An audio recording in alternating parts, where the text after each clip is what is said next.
जय श्री कृष्ण मित्रों। और जैसा कि आप सभी जानते हैं कि श्रीमद् भागवत गीता का दूसरा अध्याय शुरू हो चुका है और दूसरे अध्याय के 3 श्लोक मैं आपको एक्सप्लेन कर चुका हूं। आज हम श्रीमद् भागवत गीता के चतुर्थ श्लोक के बारे में चर्चा करेंगे। चतुर्थ श्लोक में मैंने आपको बताया था कि जब अर्जुन ने अपने धनुष वगैरह रख दिए थे और युद्ध न लड़ने की उसने संकल्प ले लिया, मतलब बात कह दी थी।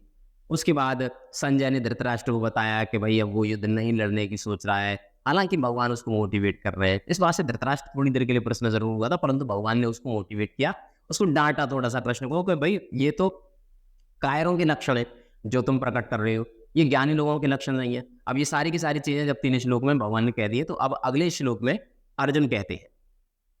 अर्जुन उवाच कथम भीष्महं संख्ये द्रोणं च मधुसूदन एषुभिः प्रतियोत्स्यामि पूजार्हावरिसूदन। चौथे श्लोक में अर्जुन कहते हैं भगवान से कि हे शत्रुहंता, हे मधुसूदन, मैं युद्ध भूमि में किस तरह भीष्म तथा द्रोण जैसे पूजनीय व्यक्तियों पर उलटकर बाण चलाऊंगा। जब कृष्ण ने कहा ना अर्जुन से कि भाई ये तो कायर के लक्षण है, तुमने तो युद्ध करना चाहिए। अब अर्जुन कह रहे हैं कि मैं युद्ध तो कर लूं भगवान, लेकिन ये बताओ कि मैं अपने गुरुओं के ऊपर कैसे जो है प्रहार कर दूं। अब अर्जुन के कहने का आशय ये है कि मान लीजिए आपके सामने आपके गुरु हो, संदीपन मुनि हो, उसने सीधे सीधे संदीपन मुनि का उदाहरण दिया, या कहा कि पितामह हो आपके सामने, या फिर आपके सामने उग्रसेन जी हो जो आपके नाना है, तो आप क्या करते? क्या आप उनको मारते? ये बात कहते हुए अर्जुन ने एक प्रकार का तर्क प्रस्तुत किया भगवान के सामने कि भगवान मैं इन पर कैसे शस्त्र चलाऊंगा। और आगे 5वें श्लोक में अर्जुन कहते हैं गुरून् हत्वा हि महानुभावान् श्रेयो भोक्तुं भैक्ष्यमपीह लोके हत्वार्थ कामांस्तु गुरुनिहैव भुञ्जीय भोगान् रुधिर प्रदिग्धान्। ऐसे महापुरुषों को जो मेरे गुरु हैं, उन्हें मारकर जीने की अपेक्षा इस संसार में भीख मांग कर खाना अच्छा है। भले ही वे सांसारिक लाभ के इच्छुक हों, किंतु है तो गुरुजन ही। यदि उनका वध होता है तो हमारे द्वारा भोग्य प्रत्येक वस्तु उनके रक्त से सनी होगी।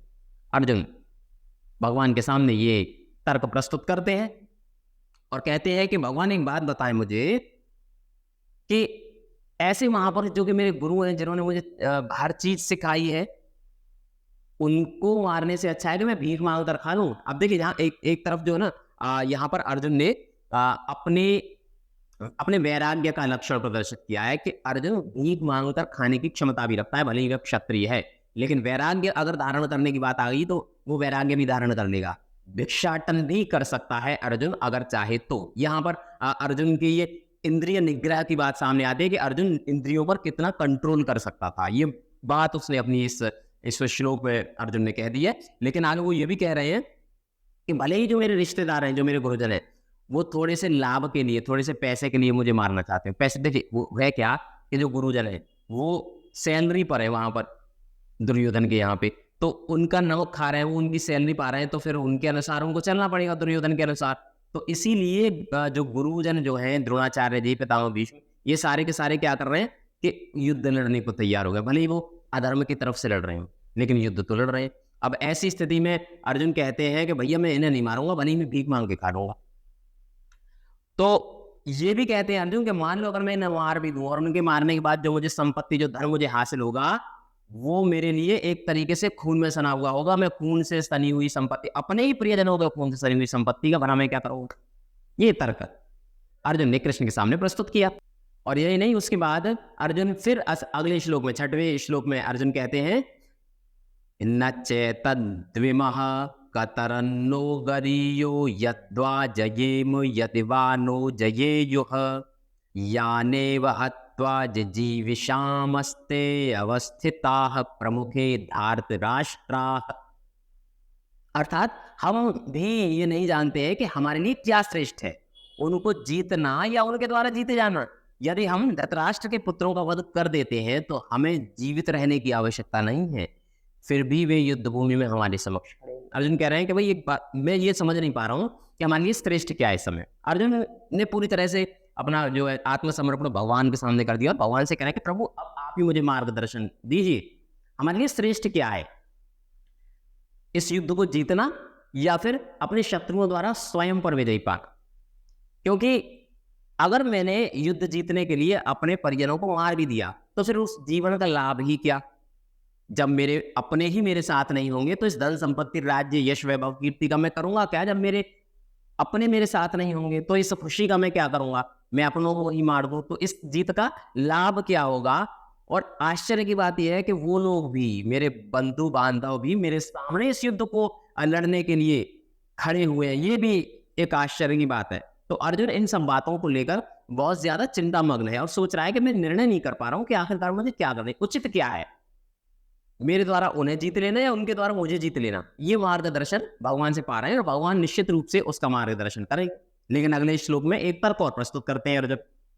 7वें श्लोक में अर्जुन कहते हैं, कार्पण्य दोषोपहत स्वभावः पृच्छामि त्वां धर्म सम्मूढ़ चेताः यच्छ्रेयः स्यान्निश्चितं ब्रूहि तन्मे शिष्यतेऽहं शाधि मां त्वां प्रपन्नम्।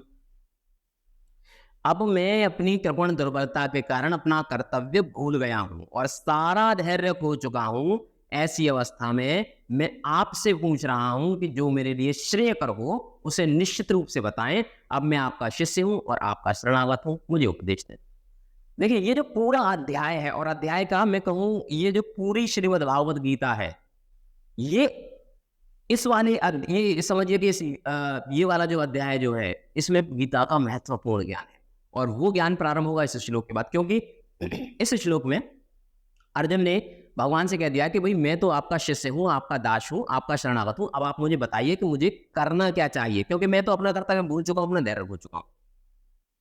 होता क्या है, देखिए जब हम किसी से ज्ञान प्राप्त करना चाहे ना, ये वाला श्लोक हमें ये बता रहा है कि हमें सबसे पहले उसके सामने समर्पित हो जाना चाहिए और मूर्ख बन जाना चाहिए कि भाई मैं तो कुछ नहीं जानता हूं, मैं तो अज्ञानी हूं, अब आप मुझे ज्ञान प्रदान कीजिए। जब हम किसी गुरु या किसी बड़े व्यक्ति से ज्ञान प्राप्त करने जाएं और उसके सामने अगर अज्ञानी बन के जाएंगे ना तो हमें बहुत ढेर सारा ज्ञान प्राप्त होगा। लेकिन अगर हम अपने गुरु के सामने, मान लीजिए स्कूल में या आप अपने टीचर के सामने अगर तर्क को तर्क करना शुरू कर दें, आपके टीचर ने आपको कुछ बताया या आपके गुरु ने या आपके पेरेंट्स ने, आपके माँ बाप ने आपको कुछ बताया, आपको तर्क कर रहे हैं कि आप उनसे भी ज्यादा जानते हैं, ये बताने का प्रयास कर रहे हैं, तो इससे क्या हुआ कि आपको फिर वो ज्ञान नहीं देंगे। वो सोचेंगे कि अरे ये तो बहुत बड़ा ज्ञानी है, ये मुझसे क्या ज्ञान प्राप्त करेगा, तो वो भी ज्ञान देने में बहुत ज्यादा इंटरेस्ट नहीं लेंगे। तो सबसे पहला काम ये होना चाहिए कि हम ये बता दें कि भाई मैं तो अज्ञानी हूँ, आप ज्ञानी हैं, आप मुझे बताइए मुझे क्या करना है। और यही अर्जुन ने किया है। अर्जुन इस बात को भली भांति जानता है कि हमें ज्ञान प्राप्त करने के लिए सबसे पहले आत्मसमर्पण करना होता है, जो कि अर्जुन ने किया।